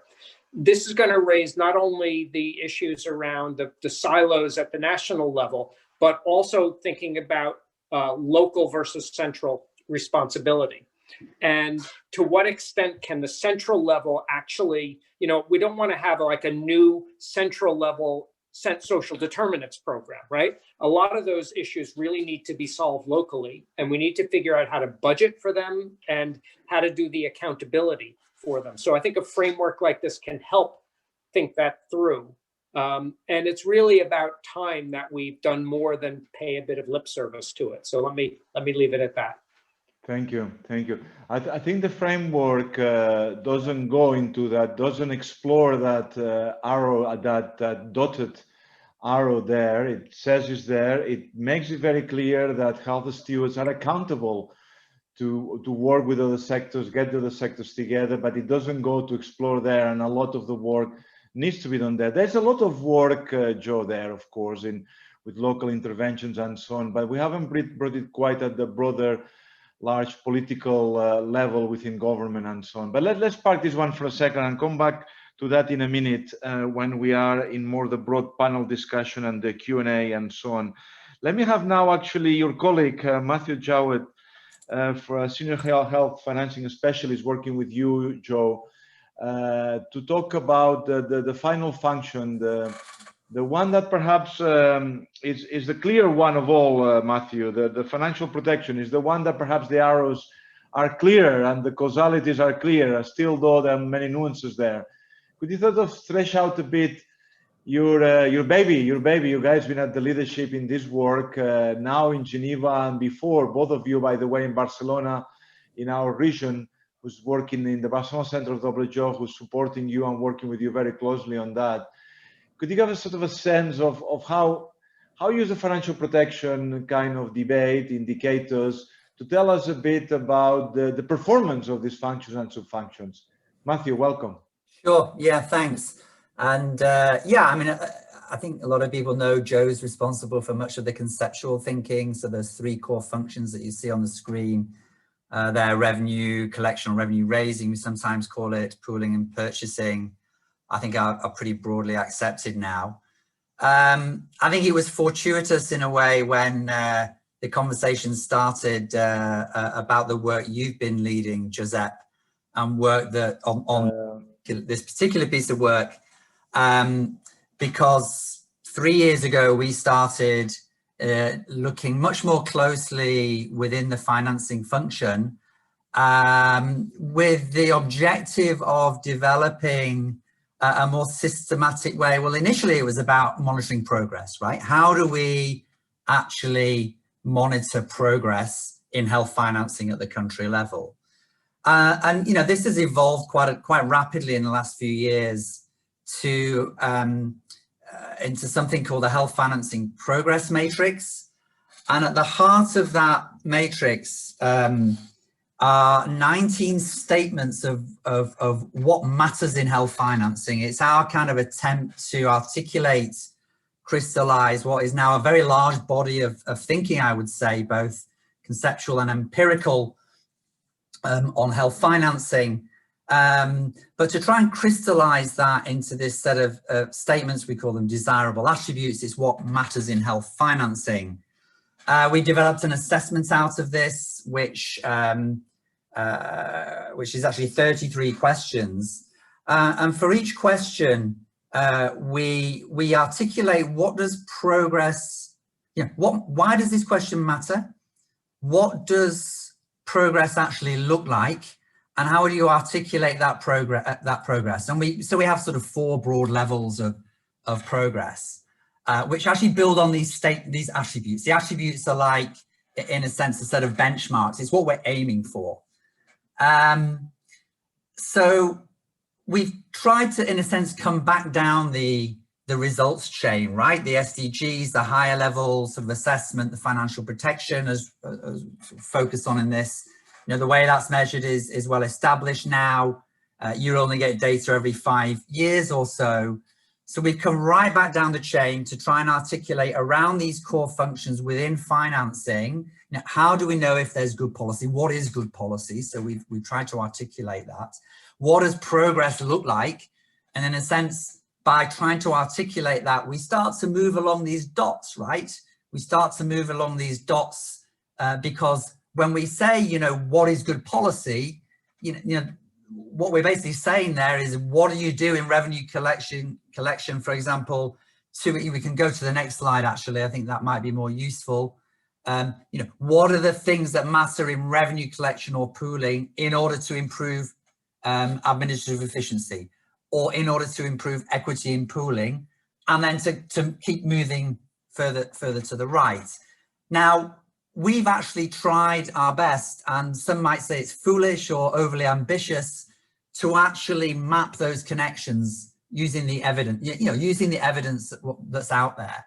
So for the attributes we've defined, and indeed for each of the assessment questions, we've basically gone to the knowledge base, the evidence that's out there, and we've actually tried to connect to actually map studies, empirical evidence, conceptual evidence, to help us connect specific actions, for example, within revenue raising, with objectives and goals. Now, that's tricky, it's ambitious. Josette, you might not remember, but when we spoke about this once, I think you said, well, you can map everything to everything. Now, of course, on one level, you can map everything to everything, but you know, one also needs to be, I think, sensible about this, bring a large dose of common sense to it. I think trying to do that is important, because it was also alluded to in Marina, I think Marina's, Irina's presentation, that you might want to track back at one point, right? Track back from objectives to functions. And so somehow you do have to, so we've had a go at doing that mapping. Now, if you look at financial protection as one example, I mentioned there are 33 questions in our assessments. We have mapped currently 12 of those questions across the functions on the left, which we think are particularly matter to financial protection. Now, that mapping, we haven't done any kind of weighting. We've used evidence, we've mapped the evidence. That's something that can be challenged, it can be improved over time, but we've had a go, and we think that's important, right? To actually give, yeah, greater credibility to the type of advice that one gives, the type of technical assistance one gives, and also for that monitoring progress, which I think there's a lot of appetite for, a lot of demand for that. So if you look at financial protection specifically, there are 12 questions, as I said, that we've mapped. So for example, and these are all available in the annex of the background document, and I'm sure those links can be shared. But to give you a taste of that, I mean, 3 of those questions are in the revenue collection function. 5 of them are in the pooling function, and there's 4 on the benefit design. I didn't mention purchasing. We also have benefit design as sort of a function. It's not a core function, but there are a lot of issues in benefit design which link with purchasing. So for example, co-pay design, right? There's always a question of where you put these. That could sit in revenue collection, it could sit in purchasing, it could fit in benefit design, for example. There's some slight differences between the framework that we use and yours, but not fundamentally. So yeah, so that's a piece of work that we've done. We feel that this makes, in our work as technical advice to countries, it allows us to become more action oriented. It is an attempt to capture the dynamic of policy, right? So with the quantitative measures of performance, you know, you're always 2 years out of date at best, generally speaking. What we're, you know, a major motivation here is to generate, is that these assessments would capture shifts in policy directions, capture that dynamic of policy, describe it, but then make an assessment of it, right? Are those shifts consistent with what we believe matters in health financing, what we believe the evidence tells us matters? Lots of debate, as we say, can be had around that. It can be challenged, should be challenged to make it stronger. But in the process, we hope we can, in a sense, tighten that, shorten that feedback loop, right, between an assessment and feeding into the policy development process and the adjustments that are necessary for that. Maybe I'll stop there. I mean, I can give a bit more flavor maybe in the bigger panel. Some of the messages that came out from the pilot phase. We piloted this in the first version in 19 countries. We learned a lot, and we released the second version just before Christmas. So I'll stop there. Back to you, Josette. Thanks. Perfect, an excellent contribution, Matthew. Don't go away. Just one, very briefly. One question keeps bugging me. Is how do we handle this question between unmet need and financial protection? So you may be in a situation where you have a problem of financial protection, but at the end of the day, sort of people access services with a huge cost in terms of poverty and so on. And then a question in which there's no issue, there's no impact on your income or on your poverty, but in your wealth, as it were.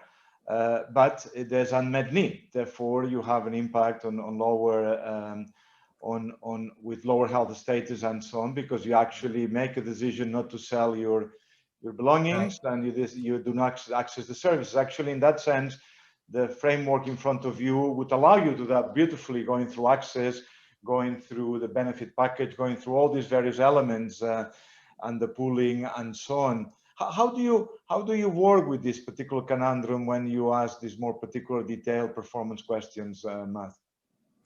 Yeah, no, it's a good question. I mean, I think the first thing to say is that sort of higher level monitoring, right? You should never look at the, if you like, the financial protection data without also looking at the utilization data, right? And I mean, exactly. Financial protection, in a sense, should only be measured conditional on having used health, having had access to health services and used health services.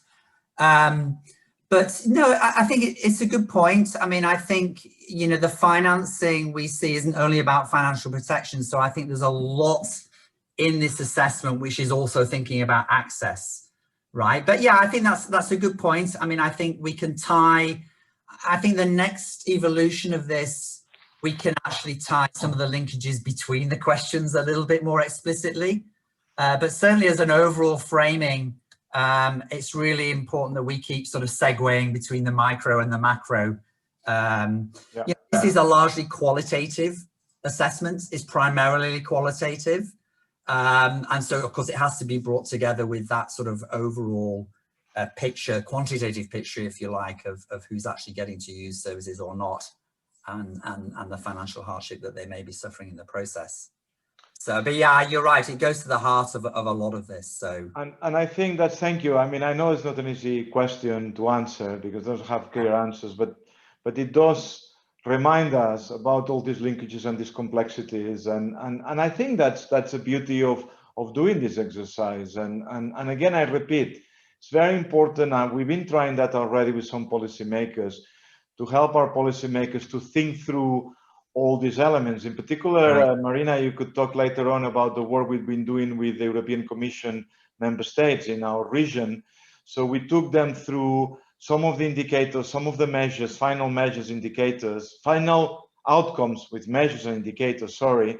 And then we took through, this is representatives of member states, ministers of health and other institutions, to all these linkages and these causalities, and showing this complexity and trying to thresh out what's going wrong, which I think we didn't do before. And particularly the work you guys are doing, it's a huge leap forward to understand the financing function and how it relates with the others. But that brings me beautifully to our colleague Kenneth Storm. I'll try to pronounce some Cahorn. I'm really apologize for that. I don't want to make the usual joke about it's just my lack of cultural sensitivity, but basically our colleague Kenneth Storm has been very willing. He's been willing to accept the role to, from a country perspective, Thailand, to give us a sense. He's a National Health Security Office there.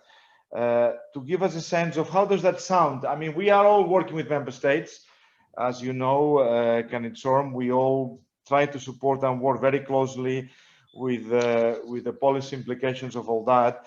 But you are really sitting there. I mean, how does that help you at all? I mean, you've been recently involved in these kinds of exercises.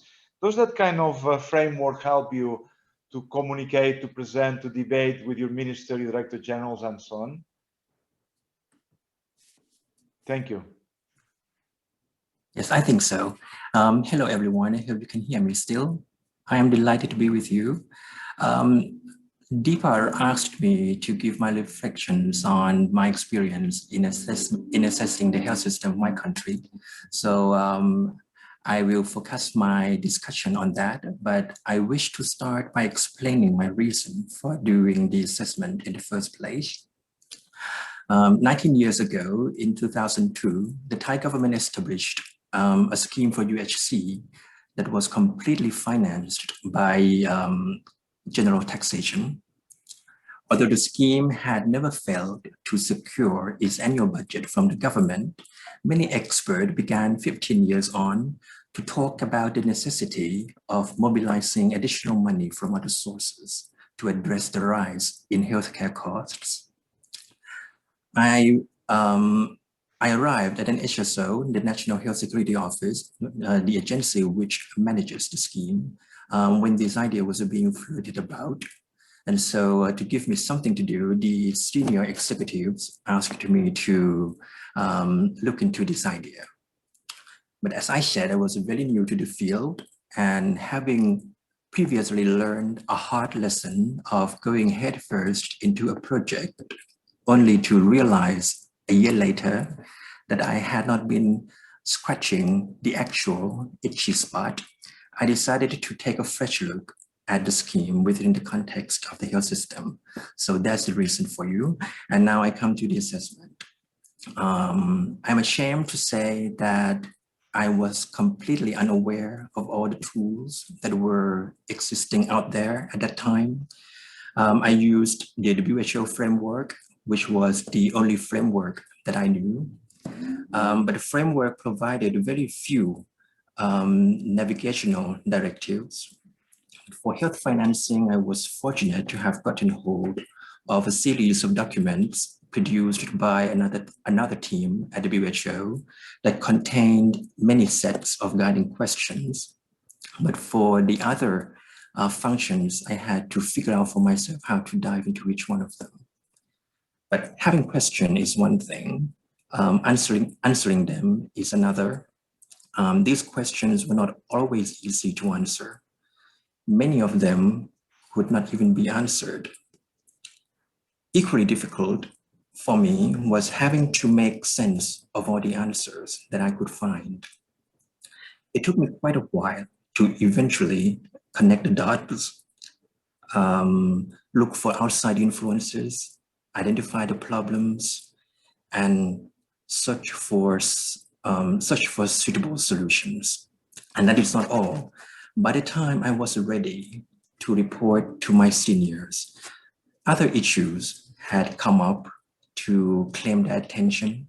So my final challenge was having to devise a strategy to get my message across to them and make it stick with them. And in a nutshell, the assessment informed me that from the equity standpoint, the scheme had no choice but to rely on public money for at least the next 2 decades. And it had also completely out-strategized itself when it comes to cost control. But the good news is the scheme has survived every government that had come and gone since its inception. So its wide appeal among the Thai electorate should enable it to continue to be sufficiently financed by the government without a problem. The right way to go, to my mind, would be to use the money wisely by redesigning the scheme's numerous funds and payment mechanisms to support all types of services that can be made available at the primary care level. So that is the long and short of it. The assessment apparently directed me to a more important area of concern. So it was worthwhile, but it was also an ordeal because there were times when I doubted if I would ever finish it. I suppose many prospective assessors could be in the same predicament as myself. They might not have the luxury of time. They might have few or no helpers, and they might be sidetracked every now and then by other professional responsibilities. And each time they were embarking on a new function, they might have to take a long break in order to plan how to dive into it. So if they had a handy tool that can help them along, I suppose they would not have to struggle too much. And now I come to the framework, the HSPA framework that we are discussing. I have to confess that it was quite staggered when I first saw those layered diagrams. The crisscrossing color lines put me in mind of the electronic chips or the underground maps. But to be fair, I think they do depict, they do depict the reality of the health system, which is influenced by numerous connections. But at least the diagrams were neatly put together to simplify and minimize the complexities of the connections. I like the way the framework gradually introduces the reader into the deeper and deeper into the intricacies of the system, while shining a light on the external factors that can influence its performance during normal and abnormal times. I have no issues really with the rearrangement of the functions, sub-functions, and outcomes, but I agreed, however, with the placement of the governance function to overlap with the other functions. And I like most of all that each function is accompanied by a list of assessment areas to guide the assessor along. So all in all, I found the framework quite comprehensive without being too exhaustive. What remains to be seen is whether it will be helpful enough and friendly enough to users to be used far and wide. The only way to find out is to put it through the test. And on that challenging note, I wish the hardworking collectives the very best of luck. Thank you very much for listening. Kanitsorn, that was absolutely perfect and very much what we needed. And this last sentence brings me to what actually I wanted to ask all of us. Can I ask everyone to switch on their videos and join us, including you, Kanitsorn? Please stay on board. All of you, please, if you can join me now in wrapping this up. What I wanted to ask you, colleagues, is, and Kanitsorn, it was beautiful, very, very well done. You really told us a particular example, how you convinced, how you tried to communicate and explain to your policymakers what they needed to do with equity and the finance. And then a very, very sober, clear view of how you see the framework. And you launched the challenge to us that we hope will be continue working on this second stage of the project. And the question to all of you colleagues is, how do we prove to Kanitsorn and involve him and involve other colleagues that are participants today in the next stage? What would be the best case of studies we should now move towards to show the usefulness of this largely conceptual framework? Although, as you'll see in the book, we have already some examples there of how it's used. But in that second stage, how do we apply, how we test, how we drive it, how we use it to the needs of Kanitsorn and all of us as we work with member states? Can I have some self-reflections, contributions, suggestions as to how we move forward. And in that, please, any one of you, you are now all allowed to sit down and contribute. Just come in. I asked the panelists to come in, but anybody else, please do come in freely. I think I'm missing Marina here, but I miss all of you. So all come on board. No need to ask for permission and give us your views. But first, the ones I got on the screen now, please. How do we move that forward? Kira, is there any question I missed? Any reflection from the chat box or from your own reflections, Kira, that you want to bring? Yeah, thanks very much, Joseph. Maybe if we can encourage some of our attendees who are now panelists, you can unmute yourself. So if there's any interventions, we saw the question from Zakaria Belriti at the beginning, and I think that's actually a very good question on a dynamic performance assessment that we need to think through a lot more. And I think it very much fits into the reflections that I very much like from Kanitson on how this can actually help countries when they are doing their health systems assessment. I'm not sure, Zakaria, if you would like to even come in and more of your thoughts, or anyone else. I think it would be a great opportunity. I leave it up for now. I haven't seen any other questions so far, Joseph, on the platform, okay. But let me know. Zakaria, could you help us then bring on board your question, your reflection, and we'll get our panelists and everybody else to try to address that, because as Kira said, it links beautifully with our overall question now, where we go from here. Thank you very much. Thank you very much. I just appreciated the framework and the attention that has been put on the interlinkages and the interactions between health system functions.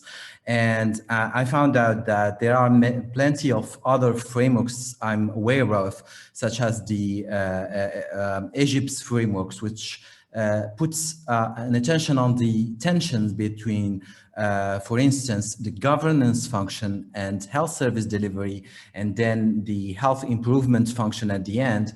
So there is a need to use complex sensitive visualization tools, such as adding here the causal loop diagram. That would be something which is very interesting in making sense of the interaction between different functions, and also the feedback loops that are between a function and back to the other direction, because if just an example, I'm doing a research about the governance of maternal and neonatal health in Morocco, and we found out that governance. I found that the governance function you put on the book, on the framework, is very relevant in terms of three functions, that is management of information, evidence informed management, etc. Very, very relevant. But it is much more to do with how to relate improving the governance through introducing task force structures, which allow the collaboration between different stakeholders, and how to assess whether this governance structure influences how health service delivery is put, how quality is put in health service delivery in maternal and neonatal health, and how to assess that using with some research tools. Second, usefulness of your framework and this kind of way of complexity sensitive thinking is that as a researcher, I found it very interesting in making research questions and then addressing them through what are the evidence that exists that could document the relationships, and then this bring new research area, research avenues for the future to try to find data about the relationship between different functions. So thank you very much. Very useful framework, very useful way of introducing complexity into the conceptualization and assessment of health system performance. Thank you very much. Thank you very much. I think our first aim there is really thresh them out, show these relationships, and then, as you said, there's a lot to thresh them out, to explain these relationships, use indicators, look at these causalities. But can I have some more reflections from the panelists now on future avenues, how we develop that further? Deepa, please. Thanks, Joseph, and thanks, Zakaria, also for your reflections. I think, yeah, future avenues. I think for me, one key area in which we, really saw strongly in the course of the last couple of years working on this framework is that in the area of governance, we lack commonly accepted measures to appraise those sub-functions that we've laid out: policy and vision, stakeholder participation, legislation and regulation, etc. And the unlike with financing, health financing, or even resource generation with the health workforce and pharmaceuticals, where there's been quite a lot of work done on assessment and appraisal and indicators, in the area of governance, because it's so largely qualitative, the few frameworks and tools that are out there are quite adapted to the context where it has been applied, or it's adapted to a certain aspect of governance. And what I think is a value add in our framework is that we've disentangled the overarching governance that is relevant for the whole system from the governance of resource generation. That's the overlapping space between the governance square and the resource generation square, and the governance of service delivery and the governance of financing. And I think through that, also for each of those mini squares, I think we could for future avenues of research, I think we need to, moving forward, look at how we can better assess that. And I think we can take the progress matrix as a point of, as an inspiration in terms of qualitative questions, because we know within governance it's going to be largely qualitative. And the way the progress matrix has done it, and Matt can tell us a lot more about this, and we need to pick on Matt's brain quite a bit, I think, in the next few months on this, is find basically formulating questions for each of, in our language, in our sub-functions, fine-tuning those questions partly through country pilots and applications.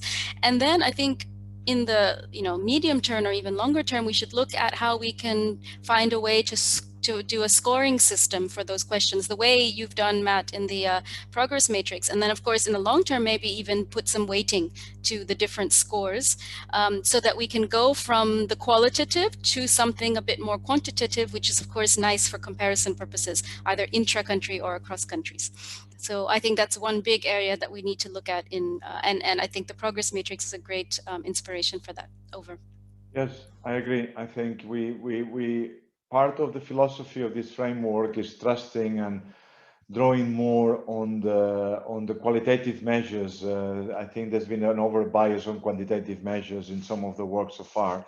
We want to continue with these quantitative indicators, but want to draw much more on the qualitative ones. And indeed, the work of Matt and Joe is very valuable. Unless I have any other point, I'll ask Joe to wrap us up on this session today.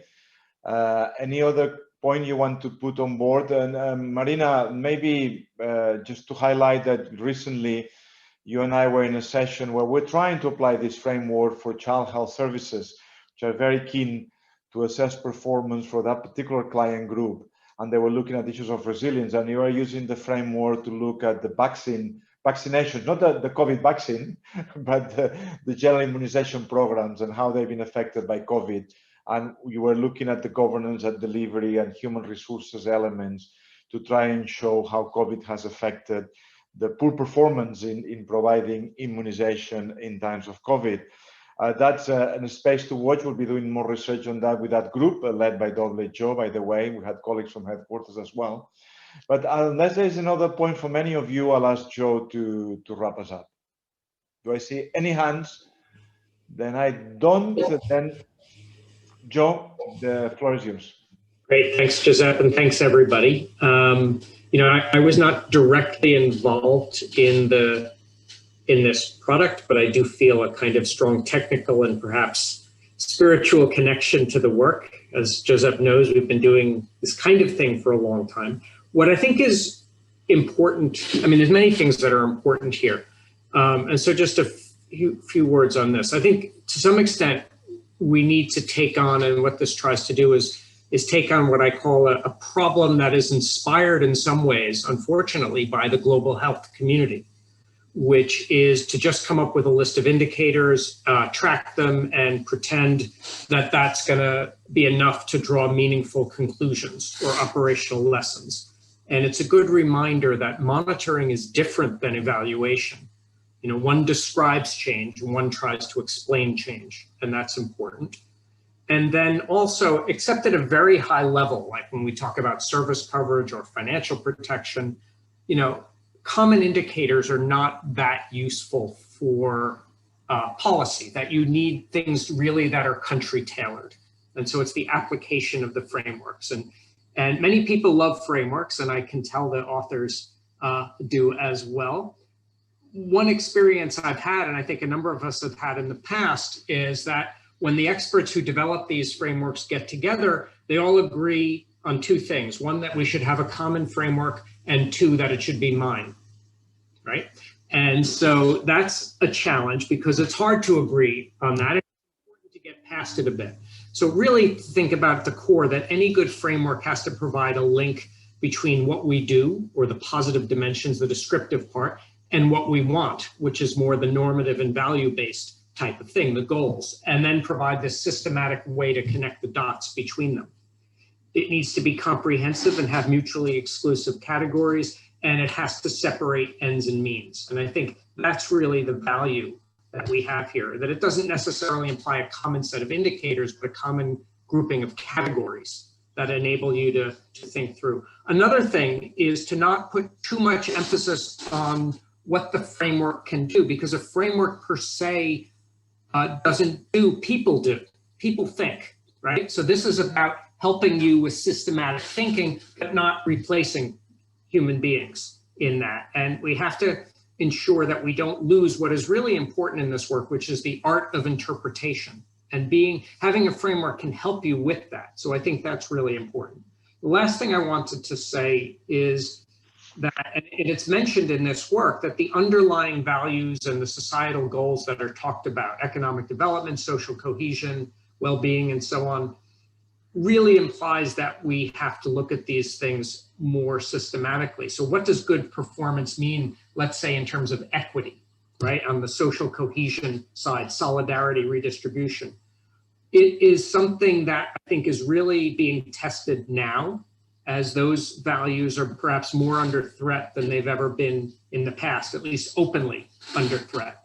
And having something like this type of framework that makes those explicit, also can put a light on the extent to which countries are really accountable for what they say they believe, right? When they sign international things, or they adhere to, you know, World Health Assembly resolutions or UN declarations. And this is important for putting their feet to the fire, as we say, and holding them accountable. So I just wanted to congratulate the team for really advancing this agenda. And of course, like everyone, we look forward to the application of the work. Thanks. Perfect. Thank you very much indeed. Have a very nice evening, colleagues. I've only gone over a few minutes, right? Not at all. Always a pleasure. Thank you very much, colleagues. Thank you, everyone. Thanks. Have a nice evening. Bye. Bye. Bye. Thanks. Bye.